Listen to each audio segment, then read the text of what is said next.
Dear friends, welcome to our Black Sky Stop Fake podcast. Today we will talk to Piotr Mateusz Bobolovich, Dmytro Antoniuk, Wojciech Jankowski, and Pavel Bobolovich. And today we want to talk about Russian disinformation around peaceful initiatives during the Russian-Ukrainian war. Pavel's first question, in your opinion, when did the war start? That's a very good question. Because actually, to talk about disinformation just during the Russian-Ukrainian war, we need to understand when the war is. And indeed, we are now seeing this narrative, which is also very often used in the Ukrainian media when it calls the war as being linked to the events of the 22nd year.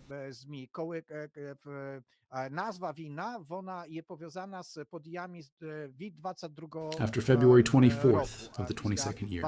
That is, when we can talk about the beginning of the full-scale invasion, not the beginning of the war, because the war, without a doubt, this latest Russian-Ukrainian war begins in 2014. You can even look for the beginning in 2013.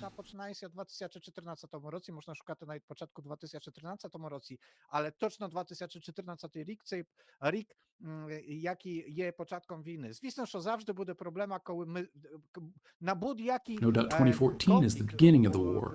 Of course, there will always be a problem about any conflict that was caused by Russia. There will always be a problem in determining the date of its beginning. Russia has such a habit of not saying when it starts a war, it just starts it. And it always calls the war something else, not a war. In this case, as in many other conflicts, it says it goes to defend the Russian-speaking people or to defend rights and freedoms. This is a whole lie. So we can say this is, so to speak, the first element of disinformation. Права і свободи, і все інше така ціла брехня. То можна сказати, що вже перший якби такий елемент дуже дезінформаційний, це є пов'язаний з тим початком війни. І як кажемо про дезінформацію, and as we talk about disinformation further, I repeat again, unfortunately, in some way that I don't fully understand, this lie is accepted in a large part of Ukrainian society, not to mention Polish or Western European society. People think that the war started in the 22nd year. It should be stated unequivocally that the last Russian-Ukrainian war started in 2014 or 2013. And now we can just talk about what were the various projects, peace initiatives during this period, and how they were used in Russian disinformation.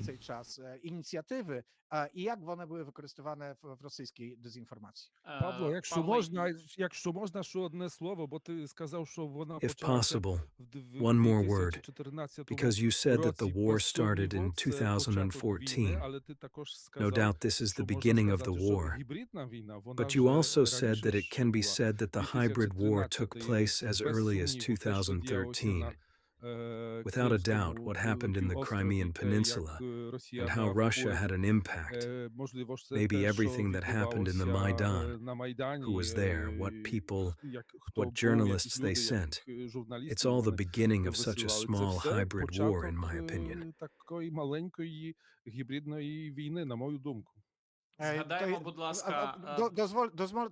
Because it was said directly to me, it's just one sentence. Wojtek, I agree with you. I really like Oksana Zabushko's sentence. She directly says that Maidan was a protest against Russian aggression. Yes, you have to look at it. Of course, the aggression had equal forms at the beginning. Originally it was not military, but economic, political. But when we look at Yanukovych in general, this is Yanukovych. This is not an emanation of Ukrainian society. This is just a man who was an emanation of Russian influence in Ukraine. And of course, if we look at it that way, Euromaidan is, one might say, the first act of war, but it is a defense of Ukraine against Russian interference.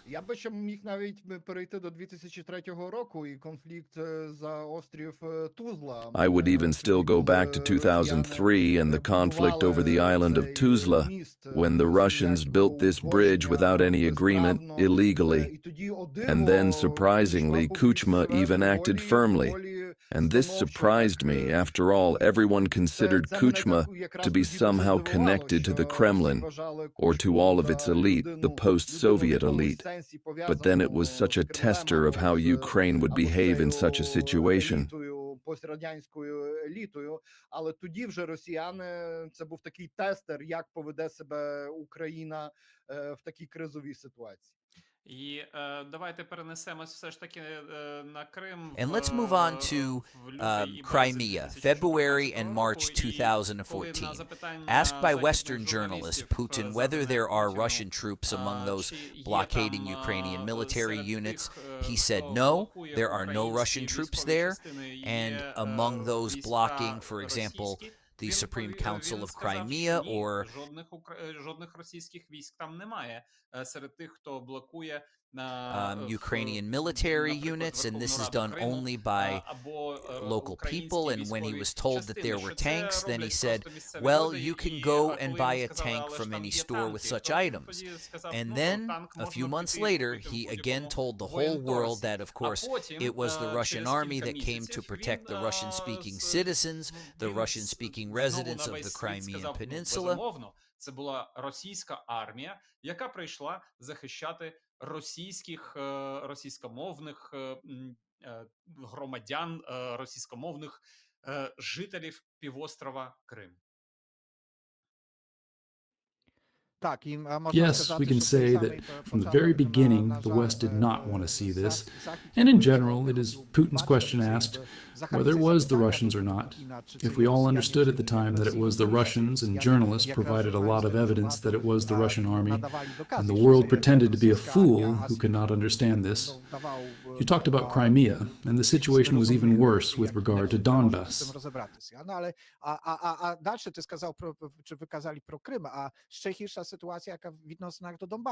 There, again, there was talk of people's republics. We have evidence, which we also know from the historical narrative of Russia, when Russia starts to act in a foreign country, it there uses the notion of people's republics. We also felt this in Poland. In Poland, I will also remind you that there was a Polish People's Republic, which was actually a Russian representation. And everything, and almost everything in politics, everything done here was with Moscow's approval. Але повертаємося в Україну, бо 2014 рік, коли вже йдуть також військові вже... But we return to Ukraine because in 2014, when there are military actions also in eastern Ukraine, we have a situation where there is already the first stage of peace negotiations and the so-called Minsk Protocol. September 2014, and we can say that this is the first such serious attempt, also to include the international community, and again used in Russian disinformation, as well as the second so-called Minsk Protocol. Znowu це використане в російській дезінформації, подібно як і друге мінські протоколи. Так, тут Росія використала попросту цей час, ту увагу. Yes, here Russia simply used the attention of the world at this time, which was attracted by the aggression against Ukraine, to legitimize itself, its participation. Russia, to this day, claims that there were no Russian military on Donbass territory, that Russia was not a party to this conflict, that it is a civil war. But in some strange way, there is the signature of Russian representatives as part of these agreements. Yes, there are representatives of Russia, Ukraine, and the OSCE. That means 3 parties. Well, always when 2 sides fight, there are 2 fighting sides, and it is unlikely that Ukraine or Russia fought the OSCE. And to this day, Russia uses this argument that they were just such a peacemaker for the time being. Що вони були тільки таким миротворцем на даний час. Але нагадаю, що було... Вибачайте, Дмитро, нагадаю, що в 2008 році, коли Росія напала... I'll just remind you that when Russia attacked Georgia, they also claimed that they were not the ones who attacked, and that they only sent peacekeeping troops of the Russian Federation to protect Ossetia and Abkhazia from the Georgians. This element of peacekeeping troops is very important. It has been used many times, yes. When I heard peacekeeping forces in the Russian Federation in 2008, it sounded the same to me as peacekeeping forces of the Third Reich. The Wehrmacht entered Polish territory. It sounds the same. Unfortunately, many Western media, including Polish media, directly conveyed this narrative to Russia, and directly conveyed this narrative during the Minsk settlement as well. Also, the Russian narrative is very often used. I will remind you that many people said that instead of it being the temporarily occupied territory of Ukraine, they talked about the territory of the People's Republics. The People's Republics were not, are not, and will not be. Народні республіки. Ніяких народних республік не було, нема і не буде. В ці мінські домовленості перша і друга, These Minsk agreements are the first and the second, the first, the second. The second Minsk meeting took place at the beginning of February 2015. Були створені Росією ось саме для такої картинки, що and was created by Russia precisely because of such an insult that they are supposedly striving for peace and are not a party to this conflict at all, that it is a civil war of Ukrainians against Ukrainians. І що Росії там зовсім немає. Але давайте теж пригадаємо, що відбувалось і в 2014 році, коли and Russia is not in it at all, but let's also recall that 2014, when the Russian regular army fired at the Ukrainian army from Grad Smerch and tornado launchers, when many Ukrainian civilian soldiers and officers were killed in the east of the Donetsk region. А коли були розмови в Мінську в лютому 2015 року, регулярна російська армія на своїх танках захоплювала українське місто Дебальцево. And when the Minsk talks took place in February 2015, the regular Russian army on its tanks captured the Ukrainian town of Debaltsevo, and Debaltsevo fell right during those Minsk talks. Росія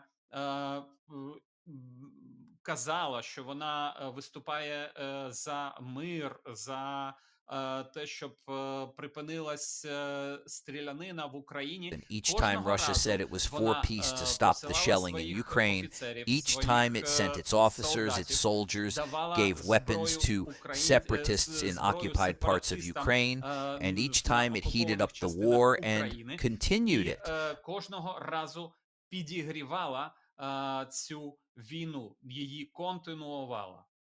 Додатково в другому так званому Мінську. Moreover, in the second, so-called Minsk, Russia managed to make a lot of counter-revolutionary provisions for Ukrainians, namely the special status of the Donbass, elections in the Donbass, amnesty for separatists, not I think separatists, and it would be more correct to say collaborators.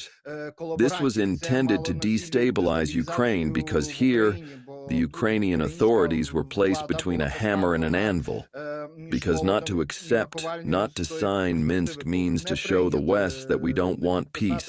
To agree to it, that's destabilization. Це дестабілізація. Але я скажу то, що буквально 2 тижні тому... But I will say that just 2 weeks ago, Alexander Borodai was a very significant figure of the Rus Mir. This is both the practitioner and the theoretician of the Rus Mir in the Donbass. I will remind you, this is the first so-called prime minister of the DRL. He openly said in 2024 that they did not intend to carry out Minsk, that it was just a procedure to destabilize one side and give time to Russia to have more time to prepare for the annexation of the whole Ukraine, because at that time they believed that it was necessary to occupy the whole Ukraine. In my opinion, they still believe so today.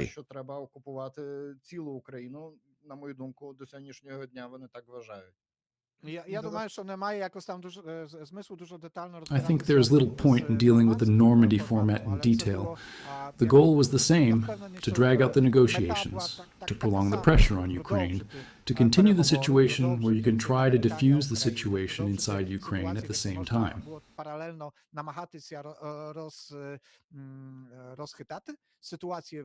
As you said, some were in favor of the agreements, others thought it was a betrayal, and it gave the opportunity to simply destabilize the situation, and also to influence the image of Ukraine in Western countries.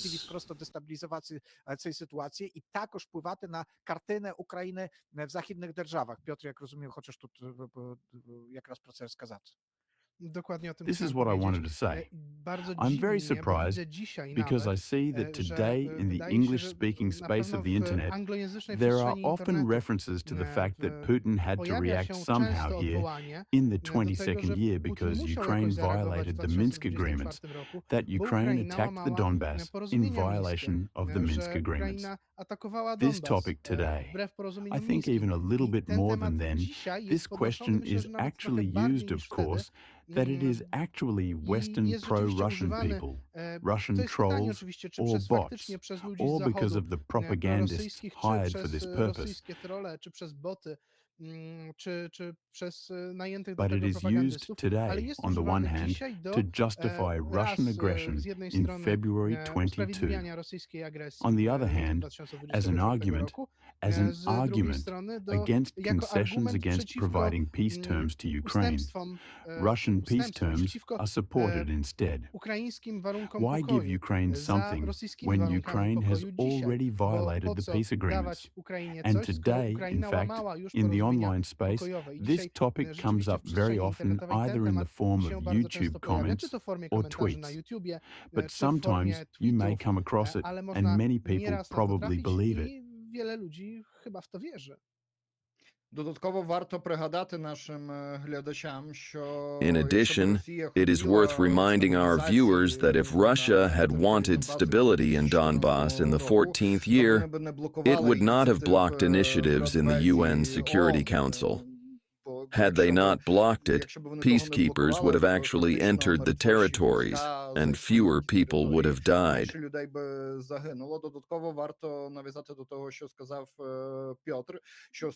In addition, it is necessary to allude to what Peter said, that each year the number of people who died, and on the one hand and on the other, was drastically reduced. I understand that the death of each person is a tragedy, but in 2019 you could count on the fingers of one hand. This means that this narrative of 8 years of bobblehead Donbass is generally falling apart. But on the other hand, few, very few, delve so deeply, mainly in the West, Western Europe, or the Western world.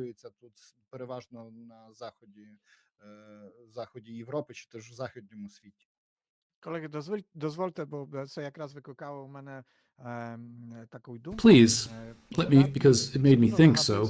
This is very reminiscent of the situation after World War II, when the Soviets invaded Polish territory, and when they talked about the peace process, they called up the Polish underground for talks, peace talks, and people were very tired from the war. They went to these negotiations, and it always ended with them being imprisoned or killed at the site of these negotiations. There was also a very important event in the Russian capital regarding the 16 leaders of the Polish state, who were simply kidnapped by the Soviets on the basis of the text of the peace negotiations, taken to Moscow and given a demonstrative show trial. The surprising thing is that we have learned nothing and still trust Russia. And maybe this is the moment when we need to move quickly to these events that are after the full-scale invasion, because there is again a peace initiative. And to what extent are these peacekeeping initiatives? How much of it is disinformation? Or are they using peacekeeping initiatives by Russia? Is it disinformation, in your opinion? Дезінформація, наскільки використання, може, справжніх мирних ініціатив через Росію, це дезінформація, на ваш погляд? It's disinformation, because very often we hear from commentators in Western countries, there was, after all, a peace initiative from Istanbul, everything could have ended in the 22nd year. But if we read these documents, although we haven't seen these documents for a long time, first of all, they were not officially signed at that time, and secondly, it can't be called a peace initiative, because that's the usual capitulation of Ukraine. Because if we read what is written there, that there is to be a reduction of the Ukrainian army to 80,000 soldiers, with almost no heavy weapons, no artillery, that Ukraine should be a state that will not be a state in any bloc, what should be the reforms aimed at so-called denazification. що мають бути реформи, які мають на цілі так звану денацифікацію також в Україні. Я це розумію як попросту I understand this as a simple physical elimination of any patriotic citizens of Ukraine. This cannot be called a peaceful initiative. And very often Russians to this day use this argument that everything was already settled, the war could have ended, many people would not have died, but Boris Johnson came and ordered Ukrainians to fight to the last Ukrainian. And to this day we can still hear from different, not only Russian sides here. І до сьогоднішнього дня ми то з різних не тільки російських сторін можемо чути.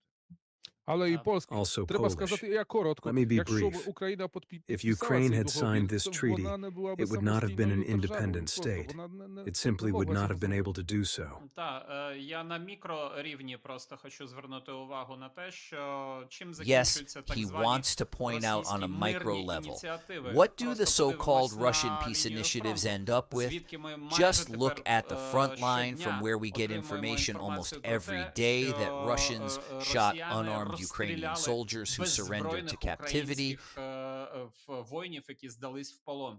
І ми це бачимо And we просто see it almost майже online because онлайн, everything тому is що shot це from все drones. знімається We з see, дронів. we Ми witness this бачимо, crime ми є that Russia свідками is doing every цієї, day. And if we had signed these terms there in цього Istanbul or злочину, anywhere який else, I'm sure щодня there would have been the same творить situation Росія. all І over якби ми Ukraine that we підписали saw тоді, after the ті, liberation of якісь Bucha там and умови Irpin. в Стамбулі чи будь-де в іншому місці, то я впевнений, що на території всієї України була б There така would ж be сама ситуація, losses, яку ми torture of бачили patriotic після звільнення Ukrainians, Бучі і just people Ірпеня. who Це want to live були in a би country that is not truly страти, independent. це були б катування патріотично налаштованих українців, просто людей, які хочуть жити в справді незалежній країні.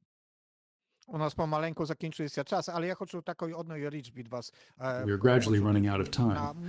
But I also want to hear from one thing. In my opinion, the year 2022 was a year in which Ukraine also won in the propaganda dimension. It succeeded in proving what war is. The mechanisms of propaganda were used to tell the truth. But lately, I have the impression that Russia is winning with its constant stories about the need for peace. Росія перемагає тим своїм постійним розповіданням про необхідність миру, а посправді пропагандисти, бо держава... This is what Russian propagandists say. The Russian state talks about it a little differently. Putin doesn't say anything directly about the end of the war. And at present, Mr. Peaceful Zelensky does not inspire confidence in the world. The main plan has become Trump's plan, which is actually a plan according to Russian theses. Peace, which means a big defeat for Ukraine. Якби основний мир Трамп, цей план Трампа, але посправді це тези російські. Такий мир, який позначає для України великий програш. The big problem in Ukraine today is that large groups in the West, especially far-right circles, talk about peace in Ukraine, peace in the Russian version, peace at any cost, but peace as the highest value. Peace is understood as the end of hostilities on the part of Ukraine, which is an absolute change of meaning. Since peace is only possible as a result of deterrence of military action by the aggressor, not by the one defending itself. Although, of course, there would still be some form of peace. Only that would be the form of peace resulting from the conquest of Ukraine. And all this is in such a paradoxical way that it is already a bit like returning to an understanding of international relations in terms of the 19th century, in Spanish terms, in terms of great powers, kingdoms shaping the world order. We need to take into account the interests of these countries. More important is Russia's sphere of influence, because Ukraine is in Russia's sphere of influence. It is not within the sphere of influence of the United States, although it may be. Therefore, it must be given over to Russia's will for Ukraine. And this is this pseudo-conservative, conservative, pseudo-realist view of international relations, which is simply largely the result of the influence of Russian propaganda in certain circles. In addition, attention is being paid to economic issues in the West, because because there were indeed economic difficulties as a result of Russian aggression against Ukraine. There were difficulties in the West because you can't buy cheap gas from Russia. You can't buy cheap. We can't buy cheap wood pulp for toilet paper. These are real economic problems, but real economic problems that explain the desire to end the war today. But the end of war is war.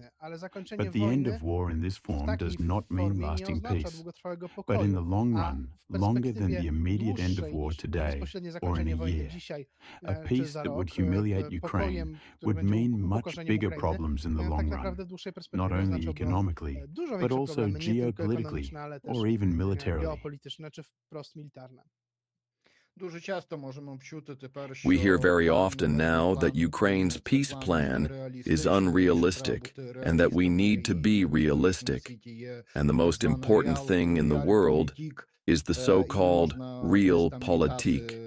And you can't fly somewhere in the clouds and look for justice. Very often, commentators also impose the so-called law of the strong, which is a complete negation of international law. Artur can end our podcast with this sentence. Thank you very much. Thank you for being with us. Today we spoke with Piotr Mateusz Bobolowicz, Wojciech Jankowski, Dmytro Antoniuk, and Pavel Bobolowicz. Thank you very much. Until the next meeting.